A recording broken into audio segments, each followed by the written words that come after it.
Organic reagent और organic chemistry के previous lecture के अंदर हमने आपको Friedel craft reaction, aromatic hydrogen substitution and benzylic substitution के बारे में बताया था। और आपको वो चीज याद रहनी चाहिए, जब आपके आज के लेक्चर को हम प्रोसीड करेंगे, आगे बढ़ेंगे, आपको चीजें याद होनी चाहिए। हमने पहले भी आपसे कई बार कहा है कि अगर चाहते हैं एक्सीलेंट लेवल की सक्सेस, तो एक्सीलेंट लेवल के एफर्ट्स करने हैं, और वो एफर्ट्स सिर्फ इतने ही हैं कि आप कुछ भूलें नहीं। आप जो भी पढ़ते हैं उसका रिवीजन शेड्यूल इस तरह से बनाएं कि आपको वो चीज नहीं भूलनी चाहिए। अगर आप इस बात को मेंटेन रखेंगे तो एक्सीलेंस आपको मिलेगी, आपके पीछे सफलता दौड़ के भागेगी और आप जो चाहते हैं वो आप बन पाएंगे। इस बात को ध्यान रखिएगा। आइए आज चलते हैं कुछ और रिएजेंट्स पे जिनका इस्तेमाल हम हेलोवेरिन्स, हेलोएल्केन्स दोनों के अंदर कर सकते हैं और जानते हैं उनके बेसिस पे किस तरह से कन्वर्जन्स को सॉल्व कर सकते हैं। सबसे पहले हम ले रहे हैं sodium in dry ether. Sodium in dry ether का सीधा सा मतलब ये होगा वर्ड्स रिएक्शन। अगर ये रिएक्शन अल्काइल हैलाइड पे हो रही है तो अल्काइल हैलाइड के दो मॉलिक्यूल यहां पे लिए जाते हैं, सोडियम, ड्राई ईथर, और इस तरह से इतना पूरा पोर्शन बाहर, और ये आपस में कनेक्ट, और इस तरह से हम जानते हैं एल्कीन हमारे पास बनता है। वर्ड्स रिएक्शन की खास बात है कि double the number of carbon हमें मिलते हैं। अगर इसका नाम क्लोरोमीथेन है तो बनने वाला प्रोडक्ट इथेन होगा। जहां कहीं भी किसी भी कन्वर्जन में double the number of carbon चाहिए तो आप वर्ड्स रिएक्शन का इस्तेमाल करेंगे। वर्ड्स रिएक्शन के बारे में एक और बात ध्यान रखेंगे कि इस रिएक्शन के दौरान सिमिलर अल्काइल हैलाइड्स को कंसीडर किया जाता है। अगर आप डिफरेंट अल्काइल हैलाइड लेंगे तो आपके पास मिक्सचर ऑफ एल्कीन बनेगा जिसका सेपरेशन आसान नहीं होगा और इस रिएक्शन का कोई सिग्निफिकेंस नहीं होगा। तो आपके एग्जामिनेशन का क्वेश्चन आया, what is the limitation of words reaction? तो मेन लिमिटेशन अभी आपको बता ही दी कि आपको सिमिलर अल्काइल हैलाइड कंसीडर करने हैं। फिर आपसे क्वेश्चन पूछते हैं, ऐसा कौन सा एल्केन है जिसे वर्ड्स रिएक्शन से आप नहीं बना सकते? जवाब है मीथेन। मीथेन को आप नहीं बना सकते। ध्यान रखिएगा, चाहे मैं लिखता हूं चाहे मैं बोलता हूं, जो जो चीज इस वीडियो में सामने आती है वो आपकी कॉपी में लिख जानी चाहिए। अगर कभी किसी वीडियो में कोई शेर भी बोलते हैं तो वो भी लिख लीजिएगा, उसका भी अपना एक अलग ही आनंद होता है। लेकिन जो भी रिएजेंट, रिएक्शन वगैरह लिखते हैं उसको अपने साथ साथ लिखते जाइएगा। अगर इस रिएक्शन के दौरान हम अराइल हैलाइड का इस्तेमाल करते हैं, क्लोरोबेंजीन लिया, तो सेम यही मेथड को अडॉप्ट किया जाएगा ड्राई ईथर की प्रेजेंस में, और ये बाहर, और बनने वाली चीज को हम बाइफिनाइल के नाम से पहचानेंगे। बाइफिनाइल कहा जाएगा। इस रिएक्शन को हम फिटिक रिएक्शन के नाम से जानते हैं। अगर हमारे पास अल्काइल हैलाइड है तो वर्ड्स रिएक्शन, कई लोग वुड्स बोलते हैं, भाई आपसे जैसे बोला जाए, हमें इस बात की कोई दिक्कत नहीं है कि आप वुड्स बोलते हैं या वर्ड्स बोलते हैं, हम तो वर्ड्स बोलेंगे, आपकी जो मर्जी आप उसको बोलिए, स्पेलिंग ठीक होनी चाहिए। Words reaction, फिटिक reaction. ऐसे ही अगर मैं इन दोनों का कॉम्बिनेशन कर दूं, यानी एक अल्काइल हैलाइड सोडियम और एक अराइल हैलाइड मैं यहां पर ले लूं, तो आप समझ पाएंगे बनने वाला प्रोडक्ट कुछ इस तरीके से यहां पर फॉर्म होगा। क्योंकि ये वर्ड्स और फिटिक का कॉम्बिनेशन है, इसे वर्ड्स फिटिक रिएक्शन के नाम से पहचाना जाएगा। तो वर्ड्स रिएक्शन, फिटिक रिएक्शन, वर्ड्स फिटिक हमेशा एक साथ करने की रिएक्शन है, एक ही साथ होनी चाहिए। अगर आपसे पूछें कि इनमें से प्रेफरेबल किसे नहीं किया जाएगा, ऐसी कौन सी रिएक्शन है जो हम प्रेफर नहीं करना चाहेंगे, सोच के देखिए, दिमाग में घंटी बजती है या नहीं। बत्ती जलती है या नहीं, किसको प्रेफर नहीं करेंगे। इसकी लिमिटेशन को याद रखिएगा जो मैंने अभी बताई थी, जिसमें ये कहा था डिफरेंट मॉलिक्यूल लेने से मिक्सचर बनता है। जी हां, डिफरेंट मॉलिक्यूल, एक अल्काइल हैलाइड एक अराइल हैलाइड। ऐसा हो सकता है दो अल्काइल हैलाइड रिएक्ट कर जाएं, दो अराइल हैलाइड रिएक्ट कर जाएं और ये एक एक आपस में रिएक्ट कर जाए, तो यहां मिक्सचर बनने के चांसेस हैं, इसीलिए हम इसे प्रेफर नहीं करेंगे। तो इन तीनों में से मोस्ट प्रेफरेबल ये होगी। अल्काइल हैलाइड और aryl halide partial double bond होने की वजह से ये मुश्किल से होगी और ये सबसे आसानी से होगी। तो इस तरीके से आप इस रिएक्शन के बारे में बता पाएंगे कौन सी प्रेफरेबल नहीं है, कौन सी इजी है, कौन सी डिफिकल्ट है, आप बता सकते हैं। ये थी हमारी वर्ड्स रिएक्शन। 11th में 12th में कन्वर्जन में इसका काफी बड़ा रोल रहेगा, इस रिएक्शन को ध्यान रखिएगा। और यहीं पर साथ के साथ एक और रिएजेंट हम यहां बात करेंगे कॉपर की। कॉपर इन ड्राई ईथर भी आ सकता है या सिंपल कॉपर लिखा आ सकता है। इसका रिएक्शन भी बिल्कुल सेम फिटिक रिएक्शन जैसा याद करना है। कॉपर की प्रेजेंस में आयोडोबेंजीन आपस में रिएक्ट करते हैं, कॉपर आयोडाइड बाहर, ये रिंग आपस में कनेक्ट, और इस रिएक्शन को हम उलेमान रिएक्शन या उल्मांस रिएक्शन के नाम से पहचानते हैं। उल्मांस रिएक्शन कहना बेहतर होगा। तो अभी अभी में 4 नेम रिएक्शन होगी, वर्स, फिटिक और उल्मांस रिएक्शन के नाम से पहचानेंगे। इन सभी रिएक्शंस में एक हैलोजन इधर से एक हैलोजन इधर से, तो इसे डीहैलोजनेशन रिएक्शन भी कहा जाएगा। डीहैलोजनेशन के नाम से भी इसको पहचाना जाएगा। तो देखिए अब कुछ कन्वर्जन करते हैं और जानते हैं किस तरह से इन रिएक्शन के बेसिस पे कुछ कन्वर्जन सॉल्व होंगे। जैसे पहला कन्वर्जन आता है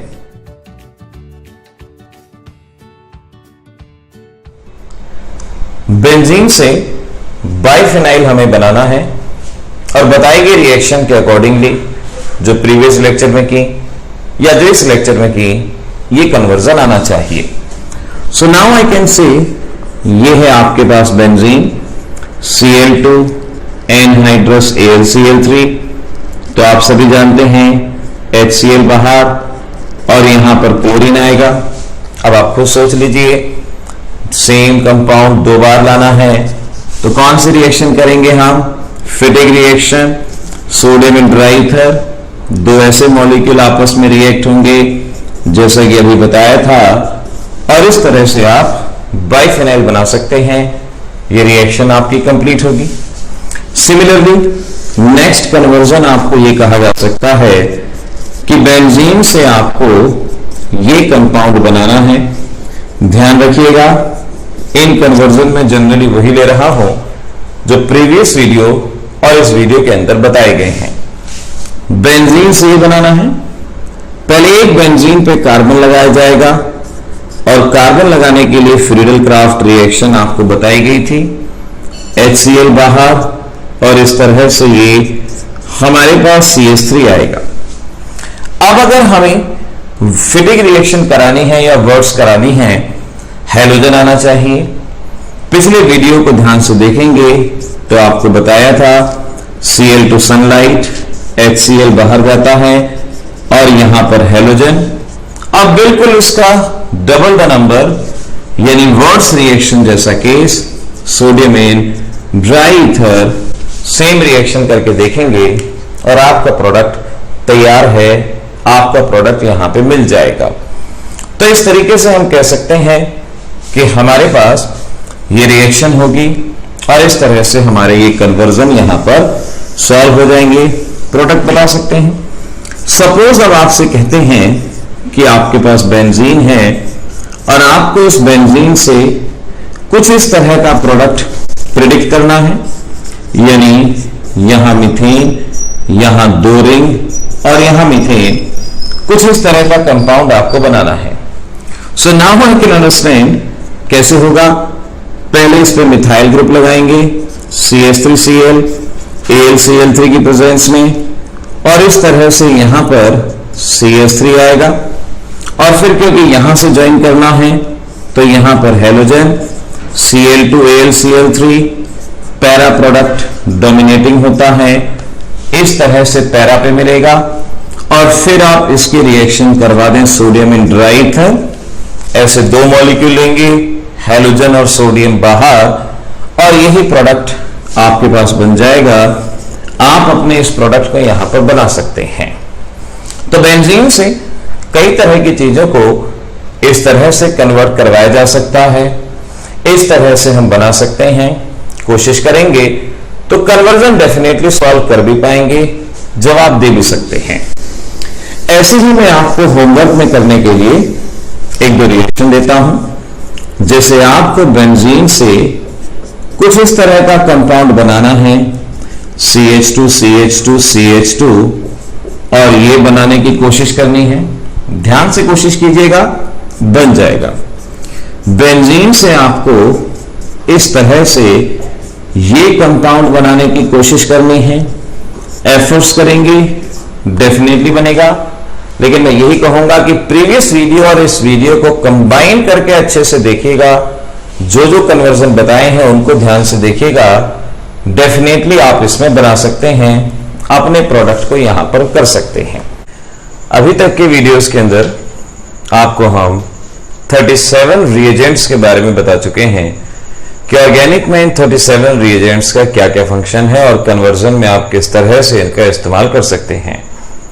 ऑर्गेनिक रिएजेंट की सीरीज के सभी वीडियोस इससे पहले अपलोडेड किए जा चुके हैं।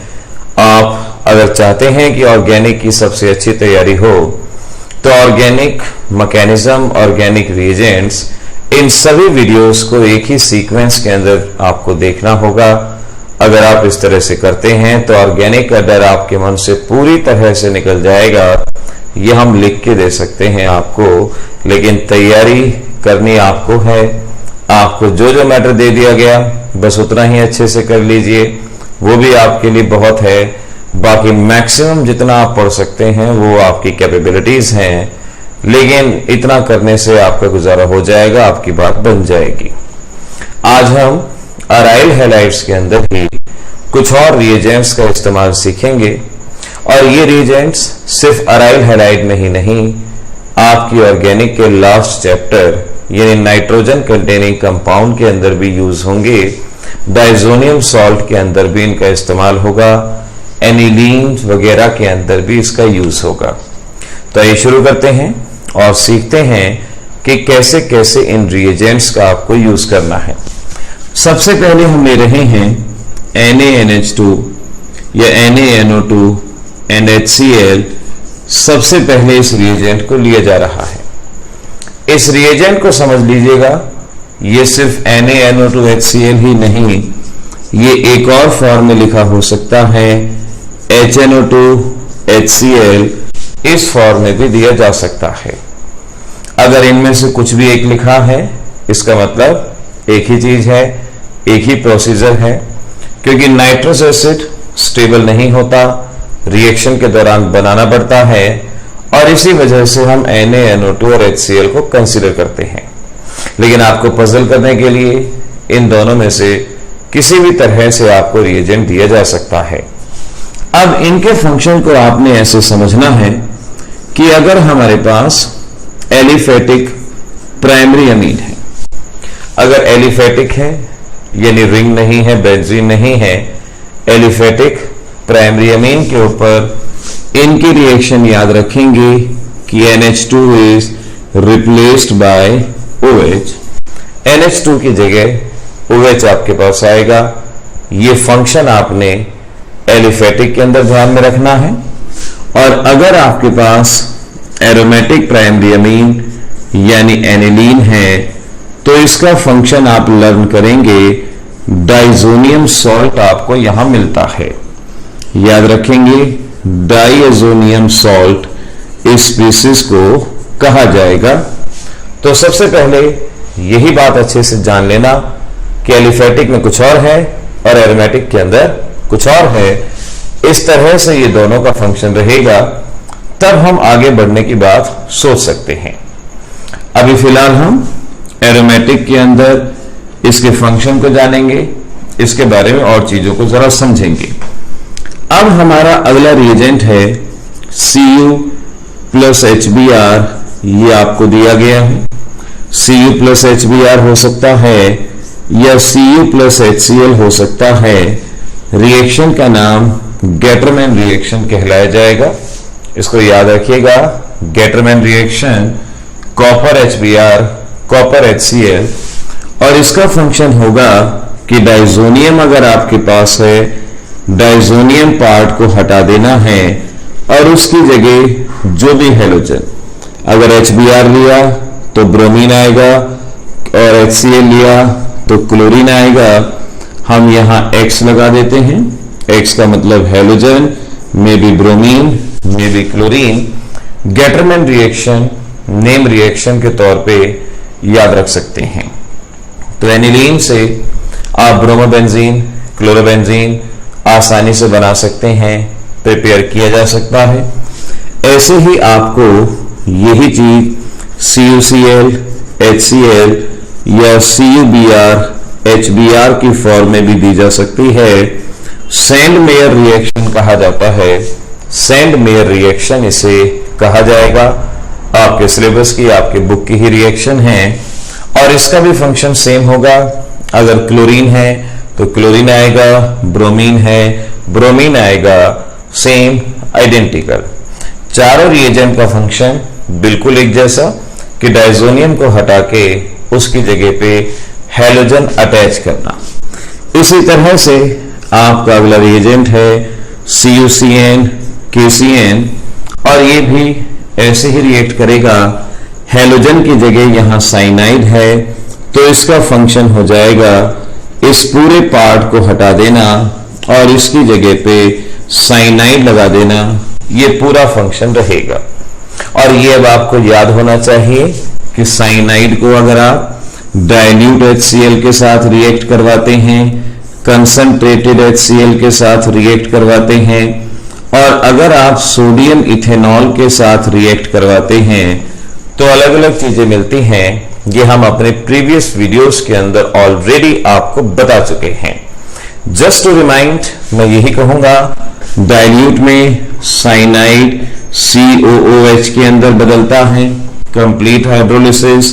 कंसंट्रेटेड के अंदर अमाइड में बदलता है, इसे पार्शियल हाइड्रोलिसिस, उसे कंप्लीट, इसे पार्शियल, और इसकी प्रेजेंस में साइनाइड बदल जाता है CH2 और NH2 के अंदर। मेंडियस रिडक्शन इसे कहा जाता है। मैं फिर बार बार कहूंगा, अगर चाहते हैं ऑर्गेनिक के बादशाह बनना, शहंशाह बनना, तो इन सभी के सभी वीडियोस को एक ही सीरीज में आपको देखना होगा। 10-10 मिनट के वीडियो, कोई ज्यादा परेशान करने वाले नहीं, लेकिन आपकी तैयारी में 4 चांद लगा देंगे, याद रखिएगा। तो इस तरह से अगर अब आपके एग्जाम में कन्वर्जन आता है, एनिलीन से बेंजोइक एसिड बनाना है, मुश्किल नहीं रहा। एनिलीन से डाइजोनियम, डाइजोनियम से साइनाइड और उससे बेंजोइक एसिड। अगर एनिलीन से बेंजाइल अमीन, नाम को याद रखिएगा, नोट कर लीजिएगा, बेंजाइल अमीन, एनिलीन से बेंजाइल अमीन बनाना है तो ये रिएक्शन हमारे पास है, ये ऐसे हो पाएगी। एनिलीन से बेंजामाइड बनाना है तब ये रिएक्शन हमारे पास हो पाएगी, और ऐसे इस तरह से आप प्रोडक्ट बनाएंगे। सिमिलरली अगर आपको यहां KI दे दिया जाता तो KI का फंक्शन भी यही रहेगा कि यहां पर डाइजोनियम यहां से हटेगा और उसकी जगह पे आयोडीन आएगा। डाइजोनियम की जगह पे आयोडीन, आसानी से याद रख सकते हैं। ऐसे ही आपसे कह सकते हैं H2O, H पॉजिटिव, तो इसका फंक्शन भी ऐसे ही कि डाइजोनियम हटेगा और उसकी जगह पे OH हमारे पास आएगा। तो ऐसे इस तरह से हम कई सारी रिएक्शन, कई सारे कन्वर्जन। अगर आपके एग्जाम में एरोमेटिक अमीन्स में से कोई भी क्वेश्चन आना है तो ये आप मान लीजिए इसमें से वो क्वेश्चन आपके पास रहेगा, आप यहां से समझ पाएंगे कि कैसे कन्वर्जन किया जाएगा। एनिलीन से फिनॉल बनाना है, एनिलीन से आइडोबेंजीन बनाना है, या एनिलीन से आपने कोई भी हैलोजन लगाना है, ये इस तरह से आप लगा सकते हैं। इसको यहां पे बनाया जा सकता है, ये प्रोडक्ट फॉर्म होगा। तो 45 हमारे पास रिएजेंट हो चुके हैं अभी तक। अगर एकदम से काउंट करें तो बहुत सारे लगते हैं, लेकिन अगर आप वीडियोस देखें तो 5-6 वीडियोस के अंदर ही इतना हो चुका है। और ये सभी चीजें इजी जोन में, कंफर्टेबल जोन में आपको याद हो सकती हैं। बस इनको नोट्स बनाना है, बार बार लिखना है, अपने उन शॉर्ट नोट्स को आपने बार बार रिवाइज करना है। अब यहां पर 1-2 रिएक्शन के बारे में और बातें करते हैं, कहां पर कैसे क्या क्या रिएक्शन हो सकती है। सो लेट्स अंडरस्टैंड 45 ये हमारे पास यहां तक हो चुके हैं। अब बात करते हैं 46 रिएजेंट की, और 46 रिएजेंट है NaOH 623 केल्विन 300 एटमॉस्फेयर और H2O H पॉजिटिव। ये पर्टिकुलर कंडीशन याद रखनी है। NaOH 623 kelvin 300 atmosphere H2H positive. डाउस process इसे कहा जाएगा, डाउस प्रोसेस। और ये पूरा का पूरा याद रखिएगा कि क्लोरीन हटता है और उसकी जगह पे OH कनेक्ट होता है। क्लोरीन हटेगा, OH लगेगा। अगर हम लिखते सिर्फ और सिर्फ NaOH या सिर्फ और सिर्फ KOH, इनमें से कुछ लिया जाता, जो फंक्शन जनरली सोडियम का वही पोटेशियम का, तो एक्वस NaOH और एक्वस KOH अगर लिखा होता तो ये एरोमेटिक के ऊपर रिएक्ट नहीं करता। कारण हमने पहले भी बताया है, पार्शियल डबल बॉन्ड होने की वजह से नहीं टूटता। ये सिर्फ और सिर्फ एलिफेटिक पे रिएक्ट करता और एलिफेटिक के हैलोजन को हटा के वहां पे OH लगाता। तो जो रिएक्शन एलिफेटिक में इजीली होती हैं, एरोमेटिक में करने के लिए ड्रास्टिक कंडीशन की जरूरत पड़ती है। टेम्परेचर बढ़ाना पड़ता है, प्रेशर बढ़ाना पड़ता है, कैटलिस्ट का इस्तेमाल करना पड़ता है, तब जाके वो रिएक्शन वहां पे हो पाती हैं और उसकी वजह से आप अपने प्रोडक्ट्स को वहां बना सकते हैं। तो इस वीडियोस के अंदर आपको जो जो चीजें बताई गई हैं कि कैसे NaNO2HCl का यूज करना है, क्या उससे बनेगा, कैसे डिफरेंट रिएक्शन, इनको बहुत अच्छे से याद कीजिएगा, क्योंकि आगे आने वाले वीडियोस के अंदर हम इसी वीडियो का रेफरेंस लेंगे और कुछ इंपॉर्टेंट कन्वर्जन वहां पर सॉल्व करेंगे। तो देखते रहिए, इसी तरह से जुड़ते रहिए, पढ़ते रहिए, हैप्पी एग्जामिनेशन का नारा बुलंद करते रहिए। All the best.